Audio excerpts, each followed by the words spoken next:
Hi everybody, I'm Kathleen Byram, otherwise known as Donkey, and welcome to Spirituality with Donkey, number 3.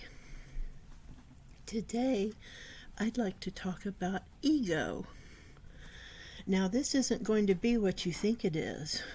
I am pro-ego, not nasty ego, not hateful ego, but good, positive ego. The kind of ego that says, I'm going to get up here and tell everybody what great thing just happened to me, and they're going to be happy for me.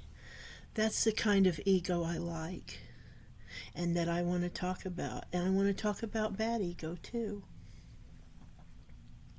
And my theory about ego is, I think that a lot of people do not like ego, not even a little bit for some of us. And I think after thinking about it, I came up with the idea that it may be a red flag evolutionarily. Now, this is I assume you believe in evolution, but you might not. So bear with me. A red flag meaning someone might take over the group. Someone might take over you.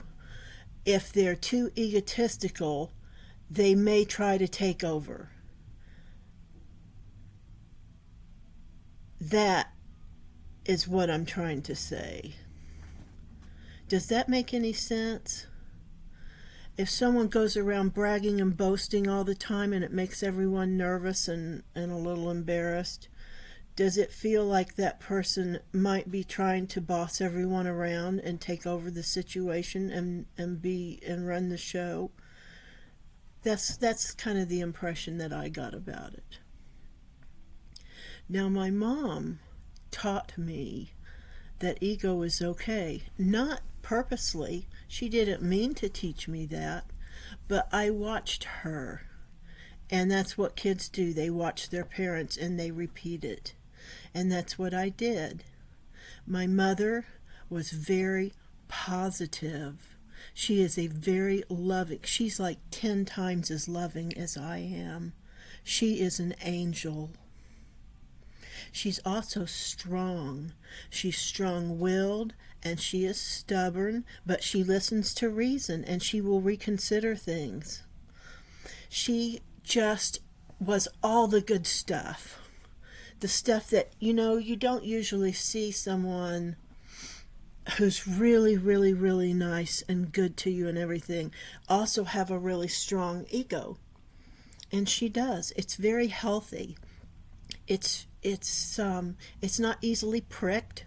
She'll laugh.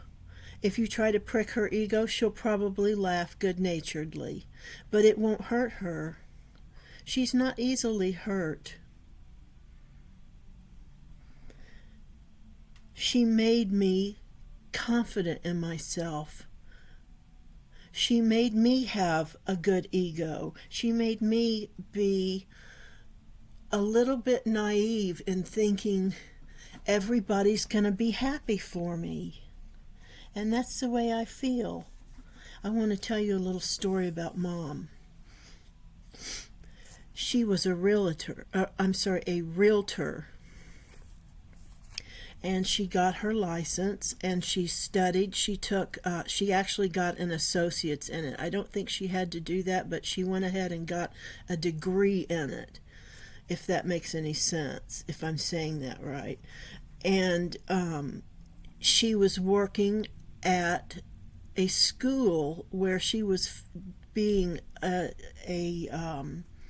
she was a nanny of a couple of girls there, and she would go in and help the family contribute to the school. I forget what this is called. I can't think of simple words sometimes. I'm sorry.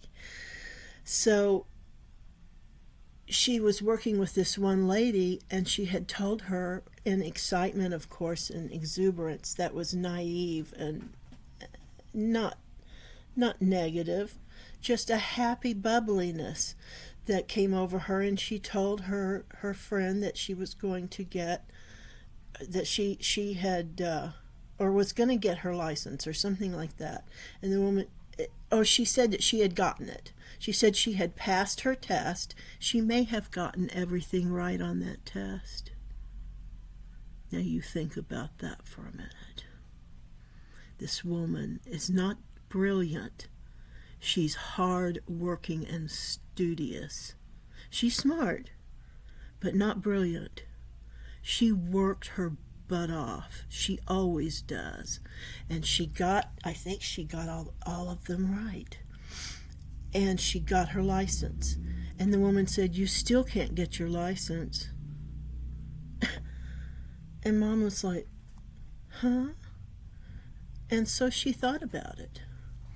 And she went home and she thought about it. And I'm sure that this was a little prick to her ego that she wasn't used to. Or maybe she was used to it and was tired of it. Because she went back to the lady and she said, I think maybe I misspoke or something. She said, "I actually did so-and-so, so-and-so, so-and-so. And yes, now I have my license."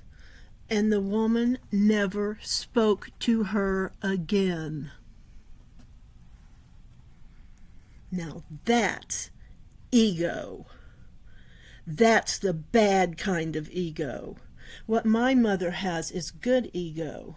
This woman had bad ego, and I assume that she was jealous. That's another thing we don't want to mix with ego, is jealousy. Stifle it. Now, I know you're probably thinking, well, Kathleen, what's that going to do to your id?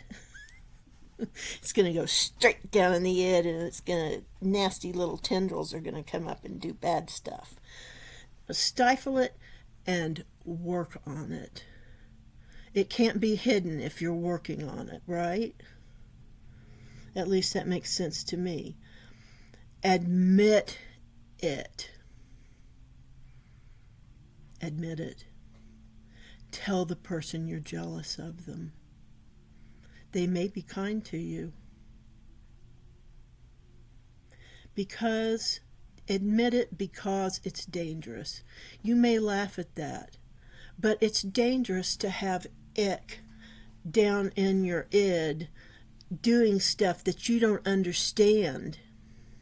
You don't want to be doing stuff you don't understand, okay? Just take my word for that. That's about all I have to say about that subject. And I'm going to close it up now because I just ended and realized it, and I don't have anything else to tell you about the subject. So, ego. There's good ego and there's bad ego. And I suggest that you work on both. Work on your good ego so that you build it up.